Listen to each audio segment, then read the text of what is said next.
Hey, bonjour tout le monde et bienvenue à votre podcast de 100% chasse-pêche. Salut Louis, comment ça va? Ça va bien, toi, le Sud-Africain? Comment ça va? Ça va très bien. J'ai passé du Nord, dans l'Amérique du Nord, jusqu'en Afrique, et complètement en dessous en Au plus. sud de l'Afrique du Sud, comme on dit. Complètement à l'envers. C'est ça, exactement. T'es allé là, ben, on l'avait annoncé un peu, là. Ouais. T'es allé là exactement de quelle période à quelle période? En fait, je partais, écoute là, de mémoire, c'est du 23 avril aller jusqu'au 6 mai, OK. dans ce Puis range-là. ce range-là, Ouais. en Afrique, tu te trouvais être dans quelle saison? En Afrique, on était l'automne. OK. Donc, période du route, un peu? Ouais, il y avait, de ce que j'ai remarqué, écoute, il y avait les Impala qui étaient en route, OK. il y avait les Koudous qui étaient en route aussi à Ah, ce ouais. moment-là. OK. Il y en a probablement d'autres, mais de ce que j'ai compris, là, c'est vraiment les deux espèces que. OK. Hey, même des Impala, j'ai entendu grogner, là, faire OK, ben moi, c'est leur ça que j'allais te call, là. demander, ouais, c'est ça. C'est impressionnant, impressionnant. Est-ce que c'était comme tu t'imaginais, pas pire, pas mal mieux, incroyable? Je vais te dire la vérité. Ouais. Ben oui, on est là pour ça. Quand que je savais que j'allais en Afrique, je le savais que j'allais aimer ça. Tu sais, Ouais, je suis ouais. un chasseur, puis Mhm. j'adore vivre des expériences. Quand je suis le dernier soir qu'on était là, je suis autour du feu, France et Eric, les propriétaires. Ouais. Super bonne personne en passant, pour vrai. France me demande, elle dit Philippe, t'es-tu correct? Tu sais, j'étais comme dans mon coin. Puis Les blues, parce que tu savais que tu partais? Ouais. Ah ouais. c'était déjà fini. Ouais, ouais. Ah, ça passe vite. J'aurais passe voulu vite. rester là une semaine, 2 Oh, semaines de ouais, plus. ouais, ouais. Parce que le temps s'arrête quand tu vas là. C'était le monde qui pense, hey, c'est loin, ça va être fatigant. Quand t'es revenu, je dis, pis, t'as dit, j'ai passé des vraies vacances. Ah ouais, clairement. C'est C'est de la chasse, mais c'est des vacances en premier lieu. C'est Tu ça. chasses, Ouais, ouais. mais tu te brûles pas, puis tu passes pas ta journée à chasse comme qu'on le fait de manière intensive quand on est à l'Orignal ou au Chevreuil. Là, c'est des vraies vacances. Exact. En fait, tu sais, juste pour expliquer un petit peu, en Afrique, de ce que j'ai réalisé, tu chasses un petit peu le matin. Donc, par exemple, nous autres, le soleil se levait aux alentours de 6h30, grosso Ouais. modo. Fait qu'on commençait notre chasse aux alentours de 6h30. Puis on arrêtait de chasser quand on en avait l'occasion, aux alentours de 10h30. Quand tu fais trop chaud. Ouais. C'est Sauf que nous autres, c'est arrivé quelques jours, Marilyn et moi, qu'on a terminé plus vers 11h30, midi et demi, Ouais, ouais, ouais. parce que on récoltait toujours des bêtes, c'est à la fin de l'avant-midi. OK. Oups, excusez-moi. Fait que, fait qu'on arrête aux alentours de 10h30. Puis ensuite de ça, bon, on arrive au lodge, on prend le temps de parler au monde, de prendre une bonne bière, une liqueur. Après dîner, on dîne. Après dîner, ben, on a le temps de se reposer si on veut se reposer. Il y a une piscine creusée si on veut se baigner. Il y a des chaises de plage si on veut se faire griller au soleil. Puis on est comme laissé à nous-mêmes jusqu'à 3h, Décompresse. 3h30. Décompresse un peu. Exact. C'est ça. À 3h30, ben là, on recommence la chasse pour la soirée. Moi, le soleil, à ce moment-là, se couchait aux alentours de 6h, 6h10. Ah oui, OK. Ouais. Une grosse différence de même. Ouais. OK. Fait que c'est Mais il faut vraiment... comprendre, c'est parce qu'il fait tellement chaud que le gibier ne bouge pas entre 10h30 et 3h. C'est vraiment ça que sert j'ai à compris. rien. C'est vraiment sert ça à que j'ai rien, compris, c'est tu sais. ça. Ça a bien beau être du gibier qui est habitué de vivre à chaleur, mais quand ça vient trop chaud que le soleil plombe trop fort, eh bien, il va se réfugier dans la brousse. C'est ça. Puis il bouge pas, il attend que la température renverse. C'est ça. Fait que, écoute, j'ai vraiment adoré ça. Puis j'ai assez adoré ça que j'ai déjà booké pour l'année prochaine. Eh, mon petit monsieur. Ben oui, je te comprends, je suis allé 3 fois. Ouais. C'est là. Puis je Mais suis là, content la que tu le prochaine vives. fois, je veux emmener des gens avec moi, Ouais. de mes clients, OK. pour leur faire vivre l'expérience que j'ai vécue. Je veux pas Exact. mettre ma chasse en priorité. Non, je comprends. Je veux mettre la chasse de mes clients en priorité pour pouvoir passer du temps de chasse avec eux, puis leur faire vivre l'expérience que j'ai vécue là-bas. C'est Puis si ça peut être tous des gens qui n'ont jamais été, puis que tu vois à travers leur regard ce que toi tu as vécu la première fois, ça c'est magique. C'est incroyable. Ce que j'ai réalisé, rendu là, c'est que tu auras bien beau être un très bon chasseur ici, quand tu arrives là-bas, tu repars à zéro. Parce que c'est pas le même gibier, c'est pas la même température, c'est pas le même type de chasse, parce que souvent on se déplace Oui, en puis véhicule, même on se après prend. le tir, c'est pas du tout la même affaire. Hein? C'est complètement différent. Tu Là. sais, c'est Écoute, go, go, go, on part tout de suite par le gibier parce ouais, qu'il y a des ouais, prédateurs. Tu sais, ouais, là? on part avec le gibier, les chiens, ils lâchent les chiens pour Ouais, ouais. localiser le gibier blessé, puis ils ont Mm. tous des chiens de sang, puis des fichus de bons chiens de sang. Mm. Écoute, tu sais, je parlais justement de ça. C'est vraiment une expérience qui est complètement différente de ce qu'on est habitué de faire ici au Québec. Ben, moi, je me rappelle, quand je suis allé, j'ai sorti de ma zone de confort. Moi, j'étais un gars qui était habitué de tirer maximum 300 pieds. Ah, là-bas, J'ai c'est un tir qui est court, ça, là. J'ai tiré un coup d'eau à 975 pieds. C'est À fou, l'époque, c'était pas avec Majesty, j'étais avec Feu Réal Massé. Puis il filmait à son émission. Hey, j'étais nerveux. J'ai dit, si je manque ça, il me manquera pas, lui-là. Puis finalement, hey, le tir était parfait. Il avait fait un pas, pouf, il avait écrasé. Mais on n'est pas habitué de tirer à des distances de même. Mais avec Exact. les anti-reculs qu'il y a en avant, Anti-recul, c'est les tellement suppresseurs, ouais. pesant que tu es capable de te stabiliser quand même assez facilement. Les guides Moi, là-bas, parce que j'ai côtoyé quelques guides, ben, j'ai appris à connaître des guides. Puis on a pris le temps d'apprendre à se connaître, puis on a parlé d'armes, puis ils ont toutes des bonnes armes. OK. C'est pas des riggins, c'est pas des vieilles armes qui sont passées date. Écoute, c'est toutes des armes qui sont de base prévues pour faire des tirs à ces longue distances-là. distance, c'est ça. Avec le système de suppresseur et d'anti-recul, tu n'as pas connaissance que tu viens de tirer avec un gros calibre. Non, c'est ça. Moi, pour c'est ma ça. part, j'ai chassé avec une 6.5 Creedmoor pendant tout mon voyage. OK. Puis, tu sais, j'ai fait mon tir le plus proche. Écoute, là, je dis ça sous toute réserve, là, grosso modo, mon tir le plus proche était à peu près à 160 mètres. OK. Le plus loin, c'était genre 300, là, au début 300. OK. Fait que beaucoup plus de tirs à longue distance qu'on est moins habitué de faire Exact. au Québec. Puis, tu sais, ils sont vraiment bien installés dans le sens qu'ils ont des télémètres ou des jumelles avec télémètres intégrés. Ils ont tout le temps le bâton de tir. Prends le Ils distance. positionnent le bâton de tir en avant Ouais. de toi. Prennent leur distance, rentrent la distance dans leur cellulaire leur donne leur correctif à faire sur le télescope. OK. Il le fait pour toi, pour faire. Oui, c'est ça. Puis, tu sais, les guides là-bas sont vraiment pas stressants. Non, du tout, c'est vrai. Il y a mieux qu'on manque notre occasion de tir parce que le gibier se sauve ou Mhm. qu'on n'a pas eu le temps de tirer. C'est pas grave, on va en retrouver un autre. C'est ça, c'est ça. J'ai jamais senti de pression de la part de mon guide que, OK, c'est là, go, go, go, go. Jamais. Mm. Jamais. Puis écoute, Première bête que tu as récoltée là-bas? la première bête, ça a été notre première journée. OK. J'étais avec Marilyn cette journée-là. On a récolté nos 2 impalas. Marilyn, qui a le souci, qui Ouais. écrit dans le magazine, sa Exactement. chronique 100% passionnée. Ouais, Justement, dans le dernier magazine, elle a fait un petit topo de son voyage en Afrique, surtout son expérience avec son zèbre. Ouais. Elle a fait capoter. ça. c'est toute qu'une expérience. Fait que Ouais. notre impala, regardez ça, c'est nos 2 impalas justement qu'on a récoltés à quelques minutes d'intervalle. 2 Ok. fichus de beau mâle. C'est beau. À une distance, écoute, c'était. Il me semble que c'était 260 mètres. En tout cas, c'était loin. Là. On était sur le top de C'est vrai que c'est pas gros, ça, là. Et Seigneur. C'est Pour vous pas donner une idée, je suis pas sûr que c'est plus gros qu'un chevreuil. C'est chevreuil pas- d'1 an et demi. Ouais, c'est ça, c'est ça. Tu sais, c'est pas une grosse bête du tout, du tout, du tout. Là. Mhm. Fait que non, ça a été vraiment capoté. Puis là, on faisait des premières tentatives avec le direct. On prenait le temps de placer le cellulaire vis-à-vis du spotting scope. On a une belle image. Fait que tu sais, ça a compliqué la tâche un peu. Ça rajoute du défi. Puis ça a été vraiment le fun. Ça a été le premier gibier que j'ai Ce récolté. gibier-là, moi, je me rappelle quand j'étais allé, les guides là-bas, ils appelaient ça affectueusement des McNuggets pour les lions. Autrement dit, c'est Ouais. c'est la bouffe C'est commune des lions. ça. La bouffe des lions, surtout les Mhm. jeunes, ouais. Ouais, ouais. Ensuite de ça, j'ai passé énormément de temps sur ma chasse au coudou. Ouais, t'as capoté un peu. je J'ai pense, passé 4 jours, en fait, la première journée, on a localisé un fichu de gros coudou. Le premier soir, on n'a pas été bon faire une approche parce que là, il y avait tellement de gibier dans la plaine où ce qui était que là, ça a tout parti à la course. C'est ben des stools. Il y avait des girafes qui nous ont stoulés. Fait que Ah là, ouais. on l'a comme poussé un peu. Là, j'ai dit à Luke, mon guide, qui est maintenant un ami, écoute, je suis de bonne personne. Je dis, on est-tu mieux? De toute façon, la brunante s'en est pour la Ok. qualité d'image. Je dis, on est-tu mieux d'arrêter là? On viendra demain pour C'est ça. poursuivre. Ouais, parfait, Phil, on va faire ça, c'est bon.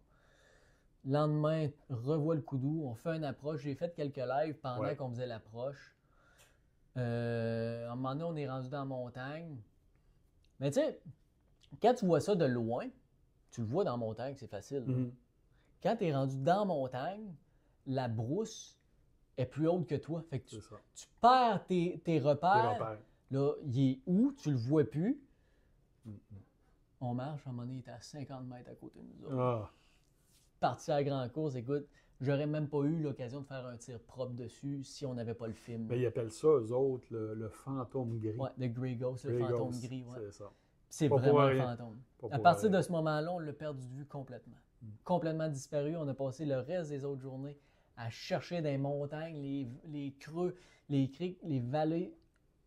Absence complète de ce coudou-là. Il avait complètement disparu. Puis c'était dans un des très beaux, de par la forme finale de ses pointes qui pointaient vers l'avant, la longueur de la pointe.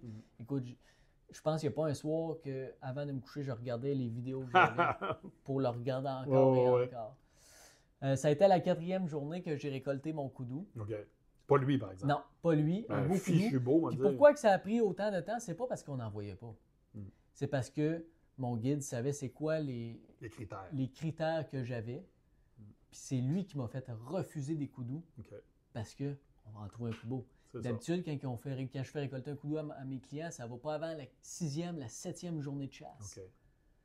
Mon guide était vraiment consciencieux de ça, voulait me faire récolter un mature ou un animal en régression, mais vraiment avec une belle ampleur de cornes.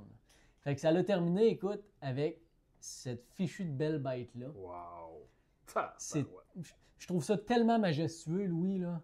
Moi, écoute, ma comparaison personnelle, Julien, c'est personnel, je vais appeler ça l'orignal de l'Afrique. Par la majestuosité des cornes de la bête, les couleurs sur le pelage, écoute, c'est capoté bien raide, là. Superbe. Ouais, puis ça l'a pris. J'ai été appuyé pendant 25 minutes de temps, couché au sol, avec la carabine, prêt à faire feu, parce qu'il était dans la montagne, il y avait de la brousse en avant de lui. Quelle distance? Encore là, j'étais dans du 200 verges. Ouais, 200 quelques verges. Écoute, c'est capoté, là. J'ai été 25 minutes de temps là à attendre que cette bête-là se présente. Moi, ce qui me fait capoter, c'est vraiment, oups, bougez pas, on va redécoller ça. Moi, c'est vraiment ça. C'est les cornes qui me font capoter. Là. Regardez ça comment c'est beau. Là. C'est magnifique. Pour vrai, si quelqu'un veut aller en Afrique, je vous le dis, le coudou, c'est une fichue de belle chasse. Puis ça va rester ma chasse favorite parmi tout ce que j'ai fait. Tant mieux. Ensuite de ça, le lendemain, on a été dans une plantation d'ananas. Regardez ça. C'était toutes des ananas. Puis là, ce que je trouvais particulier, je dis, voyons, on verra jamais une bête là-dedans, des ananas. Ben oui. Les bushbucks, ça se tient dans des plantations d'ananas. Puis souvent, de par la hauteur de la petite bête, parce que c'est vraiment pas gros, il va être dans le champ, tu le vois pas. Puis il se lève la tête, tu vois un dessus de tête, 2 oreilles. Oh, c'est monac. C'est vraiment pas gros. Ça, c'est gros. Moi, je l'avais vu un, moi, j'avais pas réussi à tirer. Là. Et finalement, j'ai réussi à récolter ce fichu de beau bushbuck-là. C'est la plus petite antilope de la famille des Spiral Horn. La même famille que le coudou. C'est la plus petite antilope. Ça pesait combien, ça, à peu près, pour le fun?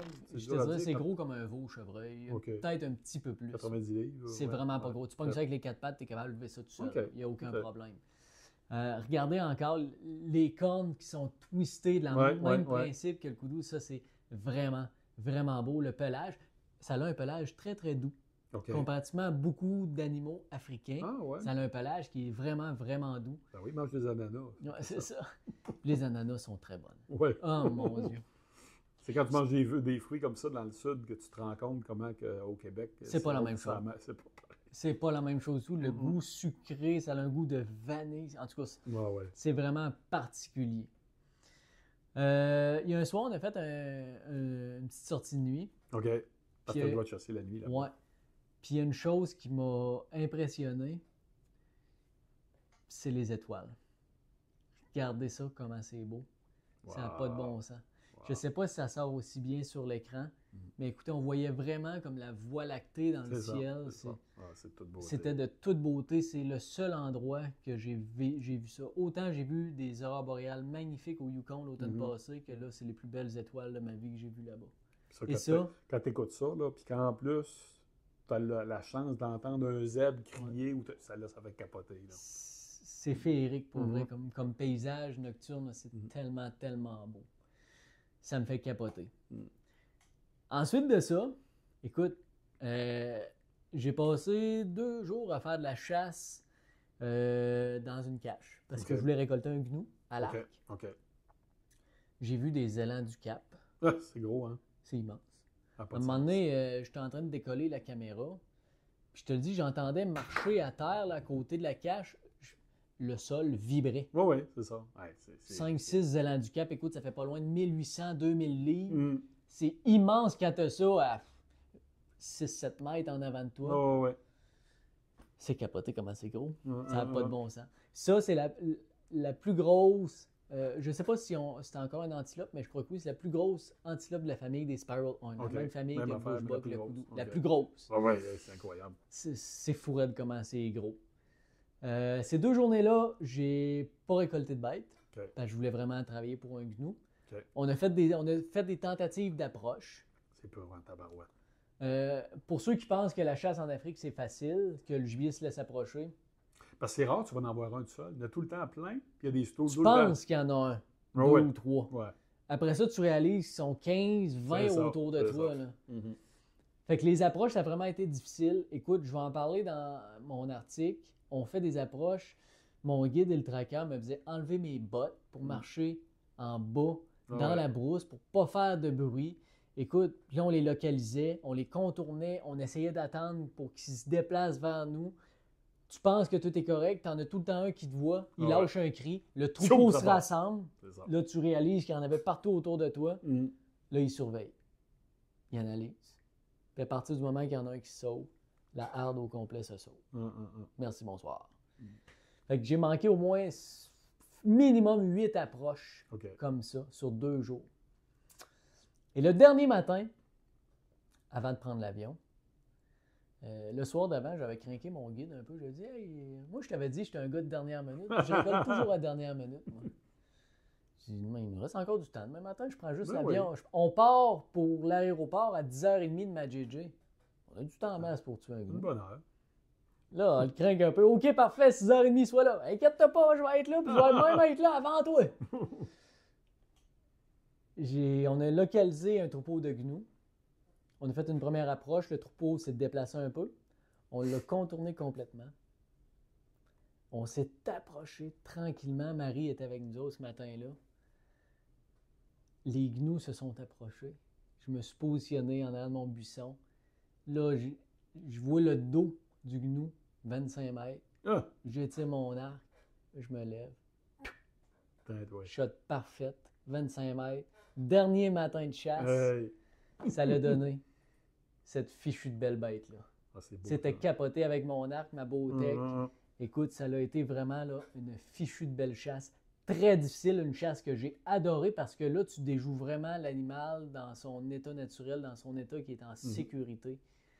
C'est capoté bien raide. C'est des fichus de belles bêtes, puis c'est impressionnant. Puis ce que j'ai remarqué, c'est que là, on voit que le gnou est comme gris-beige de cet angle-là. Ouais. Mais si on va vis-à-vis comme le derrière en regardant vers l'avant, le pelage est bleu et noir. OK. C'est impressionnant, le coloris que ça a, c'est capoté bien raide pour vrai. Puis là-bas, je sais que tu me l'as dit, là, mais on mange pas au McDonald's, là. Écoutez, j'ai pris quelques images. Je vais vous en montrer une ici. Bougez pas, je vous décolle ça. Ça, c'était un entrée qu'on a mangé. OK. Le soir, tu avais une entrée. Tu avais un repas principal avec la même propreté d'assiette. Tu avais un dessert, même propreté d'assiette. Puis je peux vous dire, le premier soir, j'ai dit « Wow, merci beaucoup, c'est très bon. J'ai rarement mangé aussi bien que ça. » Le deuxième soir, j'ai dit « Merci beaucoup, c'est encore aussi bon qu'hier. » Le troisième soir, « Merci beaucoup, c'est encore aussi bon que hier et avant-hier. » J'ai ça. passé la semaine à dire ça. Ah, c'est incroyable. comment c'est La bon. qualité de nourriture chez MadJJ, c'est fou raide. Puis on a mangé de toutes les bêtes qu'on a Toutes les bêtes. récoltées. Et même de ceux de d'autres clients parce qu'il y avait d'autres groupes en même temps que nous. Puis pour en parler, tandis que j'en parle, la viande, ils nourrissent également leurs employés avec ça. Exactement. Fait que tu sais, il n'y a aucun Il y a aucune gaspillage perte, de aucune viande, il n'y a perte. aucune perte au final. Là. Fait que c'est entre 30 et 40 employés selon la saison que MadJJ ont à nourrir Exact. parce qu'ils sont Puis il y en a tous- beaucoup qui résident Ouais. sur les terres. Il y en a là, qui c'est résident spécial, sur hein? les terres, ouais. Ouais, ouais. Fait que, tu sais, ça fait beaucoup de bouches à nourrir. Fait qu'il n'y a aucun gaspille, mais je vous le dis, je vous Mais tu as l'assure, l'occasion d'y goûter. C'est ça ouais, qui est tu incroyable. goûtes, et de différentes façons. Mhm. Autant dans des tatakis que dans, tu sais, dans des, autant du cru que du cuit, que du mijoté, que du steak, que en viande cuite sur le feu. Mhm. C'est fou, raide. C'est fou. Non, On je a sais. mangé des genres de poutine steak haché. Ben, c'est ça, j'allais te demander si Avec, j'avais fait ça. Là. Ouais. Je me souviens plus c'était du steak haché de quelle espèce, mais c'est une espèce exotique qu'on a Mhm. chassé. Délicieux. Écoute, on a mangé midi un genre de pâté chinois. Encore là, adapté avec des viandes africaines. Merveilleux. C'est capoté. Toutes les viandes sont bonnes. Moi, c'était Ouais. ma crainte quand je suis allé en Afrique le premier coup. J'allais, ouais, on va manger de la viande de bois tout le temps. Mhm. Puis... C'est des viandes qui sont goûteuses, ça je ne Ah le non, cacherai pas. Extraordinaire. Mais côté Extraordinaire. goût, il n'y a rien qui goûte mauvais, il n'y a rien qui goûte le Moi, j'étais un vieilli, maniaque rien. d'orignal. Là, puis Ouais. C'était comme si je mangeais de l'orignal quadruple A à tous les soirs. Tu sais, là, C'est c'était fou, raide. incroyable. C'est fou, Incroyable. raide. Mm. Fait T'allais à que, la pêche aussi. Ouais, on était à la pêche, en haute mer, Chanceux, là, tu dans l'as- l'océan Indien. C'est ça. Regardez ça, c'est un poisson que j'ai récolté là-bas. Il y avait du Cape Salmon, il y avait du cod, il y avait vraiment différentes espèces. Ça, c'en est un dans les moyens qu'on sortait. OK. Mais Ça écoute, ressemble un peu d'un doré. Là, tu sais, ouais, là, même, doré c'est comme une dit dans le allure assez fleuve. particulière. Ouais. Puis il y en a des vraiment plus gros que ça. Là. Écoute, on a pris des poissons qui devaient faire à peu près 30-35 livres facile. Ah! là. C'est malade. Je peux te dire, quand ça mord, là, tu le sais. Là. On pêchait dans 150 pieds d'eau. Et c'est malade quand même. Je Comme peux à te dire Jig que- ou quoi? Ou... Ouais, à Jig. Puis je peux te dire que à la fin, Ah, là, le bras j'avais était le bras, fatigué? j'étais fatigué. La mer, t'as-tu pas mal ajusté ou c'était pas pire? Pour l'océan Indien, elle n'était pas C'était calme, agitée, c'est ça. mais c'est plus agité que bien des lacs qu'on est habitué de Ok. connaître. Là. C'est- OK. Pour ceux qui ont déjà vécu le lac Ontario, OK. ça peut ressembler à ça facile, Ok. mais ils ont des grosses embarcations. C'est une embarcation style comme un genre de catamaran avec comme 2 quais. En tout cas, bref, OK, c'était OK, stable. OK. Très stable, très sécuritaire. Les guides, ceux qui nous offraient l'excursion, étaient vraiment sympathiques, étaient là pour nous aider. Écoute, on a vraiment eu bien du fun pour vrai. Fait que non, pour vrai, je vous le dis, si vous avez l'occasion d'aller en Afrique une fois dans votre vie, pensez Majiji, ça le vaut C'est parce réellement la peine. qu'on va à l'autre bout du monde, Mhm. puis il faut être certain d'avoir totalement confiance aux gens qui vont t'accueillir là-bas. Mhm. Puis c'est ça un peu le signe de qualité de Majiji Africa Safari, Mhm. pour y avoir été quelques fois. Là. C'est du sans surprise. Ils vont se fendre en quatre pour toi Ouais. pour que tu vives le plus beau des séjours Ouais. là-bas. Ouais. Ils vont s'adapter à tes besoins en cours de route. Vraiment, là, Ben, regarde, on a manqué, je ne sais plus si c'est des couches pour le bébé ou quelque chose qu'on a manqué. Non, c'était des lingettes. Une journée ou deux après, on en avait qui étaient déjà rendus pour nous. France, avant qu'on arrive chez Majiji, durant la préparation de voyage, j'ai parlé à France quelques reprises, puis elle me dit « Je veux que tu te sentes chez vous. Oui, c'est ça. » Puis je vais être franc avec toi, Louis, je me suis senti Ah oui. chez moi. Mm. C'est l'expérience de Majiji, pour vrai. Là. Mm. Puis tu sais, on parlait justement de préparation de voyage. France et son équipe sont là pour bien Ah ouais, ils t'enligner. sont très méthodiques, très. Ils ont beaucoup d'expérience. Ça ouais. fait quand même. Je pense que ça doit faire quasiment 15 ans. Minimum, Environ, là. ouais. Moi, j'étais le premier client Mhm. y aller en reportage. T'es privilégié. Puis déjà là, il était déjà professionnel. Fait Ah qu'imagine aujourd'hui. Puis l'équipe qui ont, écoute, c'est numéro 1. C'est niaiseux, mais une petite affaire qui arrivait. Ben, qui arrivait. Notre linge sale, on le mettait dans un panier à linge. Oui, le lendemain, Le lendemain, il est lavé, C'est propre, ça. plié sur ton sur lit. ton lit, c'est ça. Tu sais, c'est fou raide, là. L'équipe est vraiment là pour toi. Je me suis senti apprécié. Je me suis senti comme si j'étais chez moi durant tout mon séjour. Mhm. À la fin du séjour, j'étais nostalgique parce que je voulais pas m'en aller. J'ai vraiment apprécié mon voyage.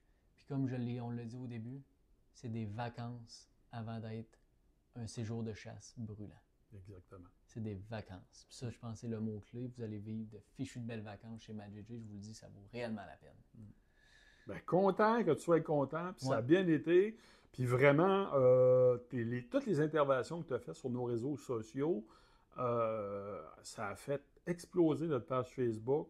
On est devenu, pendant cette période-là, créateur tendance sur Facebook.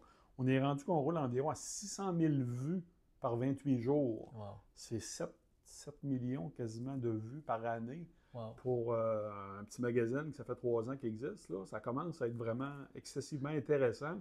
Puis ça a été excessivement apprécié. C'est sûr que c'est pas, faut pas se faire de cachette. C'est pas tout le monde qui aime ça. La chasse en Afrique, ces choses-là, puis on respecte ça.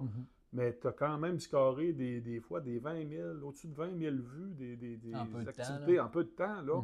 Wow, chapeau. Vraiment, là. J'ai eu vraiment du fun. Puis l'année prochaine, on devrait s'enligner pour de quoi qui va ressembler à ça. Et même encore mieux, j'en suis sûr. Oui, convaincu. Yes. Fait que on va surfer là-dessus. T'en as tellement à dire que probablement qu'il va y avoir un topo de quelques articles qui va sortir. Le premier probablement en septembre. Probablement, on c'est ça, on ne se donnera pas de date exacte. Ça va être pour l'automne, ça c'est sûr. C'est ça. Puis si ça prend 2 articles, 3 articles, ça sera ça. Il n'y a aucun problème. J'ai vraiment hâte. Tu sais, là, on a parlé de ça brièvement. Mais oui, c'est ça. En fait, dans mes articles, juste pour en parler un petit peu, j'aimerais énormément couvrir la préparation. Ouais. J'aimerais préparation, stock nécessaire. J'aimerais parler de mon expérience globale chez MadJJ. Je veux parler de mes récits de chasse et je veux même donner une liste de bagages nécessaires pour ton voyage pour que quelqu'un qui le vit pour la première fois soit rassuré de qu'est-ce que j'emmène. Parce que ça, c'est toujours la question puis que j'ai eu énormément avant puis que là, depuis que j'y étais une fois, je sais comment me préparer pour la prochaine. C'est quoi les vaccins? Il y a plein de choses. Exactement. C'est pas la fin du monde, l'avion. Ben des fois, ça va être des vols de nuit. Tu fais que dormir. Puis, hop, là, t'es rendu en Angleterre. Hop, t'es rendu à Johannesburg. Pas... Ça va bien. Puis pour ceux qui l'ont vu, ma conjointe Kim et mon petit bébé Ellie étaient avec moi en Afrique. Oui. Ça l'a vraiment très, très bien été. Puis quand on a été à la pêche, le petit Ellie s'est fait garder par les filles qui s'occupent du lodge. Jane et Jordine. Je pensais qu'elle allait pleurer un petit peu, mais finalement, mon petit bébé, c'est un lover. Il a passé une super belle journée avec les filles. Ça a été vraiment le fun. On a vécu une fichue de belle expérience. Puis encore là, je le répète, je le réitère, France et Eric étaient là pour nous puis se sont assurés que notre voyage se passe à la perfection. Exact. Les propriétaires sont là, puis il ne faut jamais oublier ces types de voyages-là. On est reconnus pour être généreux, les Québécois, mais il ne faut jamais oublier, c'est une grosse partie de leur paye, le pourboire que les gens vont donner quand ils vont là. Ça, il ne faut jamais oublier ça. C'est bien important. C'est très important. Exact. Fait que, j'ai hâte de voir la suite. Ça va être par écrit dans la prochaine partie. Fait que suivez la revue 100% chasse-pêche parce que vous allez voir ça rendu à l'automne. Puis si des fois vous avez des questions, écoutez, gênez-vous pas. Louis a déjà été chez MadJJ. Oui. Je peux maintenant dire que j'ai déjà été puis s'il y en a qui sont intéressés à vivre l'aventure, ils n'ont rien qu'à communiquer avec toi ou via le magazine. Puis si tu veux former un groupe, je sais que Marilyn forme un groupe aussi. Marilyn forme... De mémoire, écoute, j'ai pas les dates exactes de Marilyn, mais de mémoire, c'est à la mi-juin. Mi-juin? Ah, OK. 2026, c'est bien ça. Moi, ça s'enligne pour... en fait, les dates sont sorties. C'est du 15 au 24 mai 2026. De mémoire, c'est ça les dates. C'est un séjour d'environ 9 jours là-bas. 7 jours de chasse, excusez-moi. Parce que c'est important parce qu'il y a beaucoup de gens... Moi, quand je me suis marié, le dernier coup, je suis allé, là... Il y a beaucoup de gens qui sont allés parce qu'on était un groupe organisé, qu'on savait où on s'en allait et tout. Ça sécurise beaucoup de gens. Et des fois, des gens vont dire « je n'irai pas là. Il n'y a personne qui va venir avec moi. Je suis pas sûr, les avions. » Non, gars, là, tu t'embarques dans un groupe, c'est rodé. Il n'y en a pas de problème. Exactement. Fait que, merci tout le monde d'avoir été présent pour le podcast. C'est toujours le fun que vous preniez le temps de nous écouter. Puis en passant, je vous dis ça de même, la revue 100% chasse-pêche, c'est complètement gratuit. Fait que pourquoi ne pas s'abonner? Merci tout le monde, je vous souhaite une belle fin de journée et à la prochaine. Salut bien.